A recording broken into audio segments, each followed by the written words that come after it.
Siamo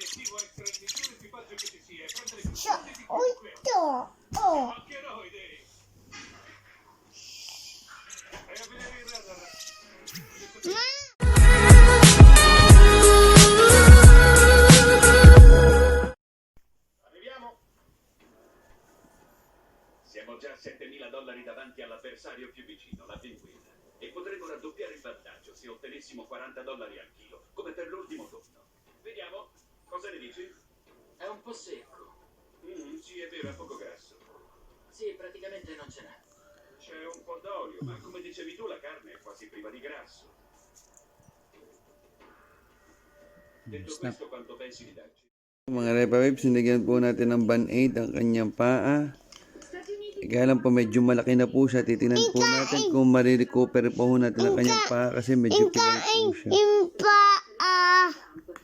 Wala po kasi ako ng tape na puti. Yung sadyang pang roll ng kanyang paa.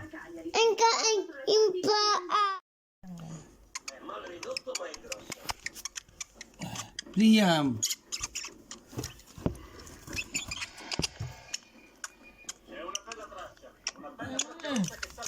Yan bunso, ay, yan pare, o mo yun, nakatali na yan, tinatanggal niya.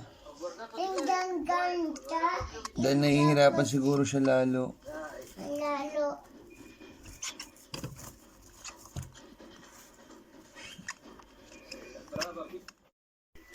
Certo un gigante, ma qualunque sarà il prezzo, siamo felici di guadagnare qualcosa.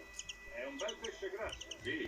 Yan pare, o panoodin mo, nagtutulungan yung dalawa o para matanggal o. Il colore è un po' chiaro, ma il grasso è abbondante.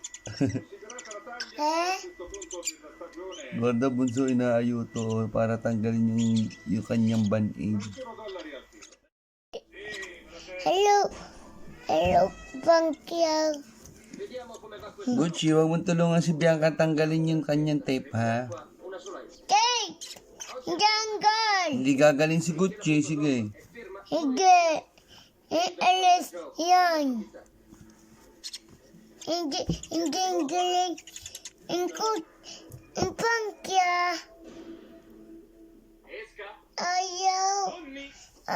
Ayuto mo. Ayuto. I miei posti per Dai. e abbiamo tracciato subito, è un buon segno. Ayaw eh.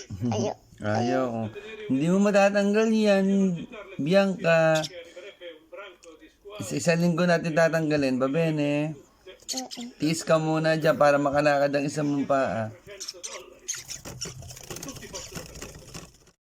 Mga Repa Vibes nyo, dahil ginagamot ko yung paa nung isa, nung aking si Bianca, tingnan nyo, pagka kinuha ko, nagagalit yung isa, nagagalit si Gucci, tinutuka ako. Ayun o. Pag kukunin ko, tinutuka ako mga Repa Vibes.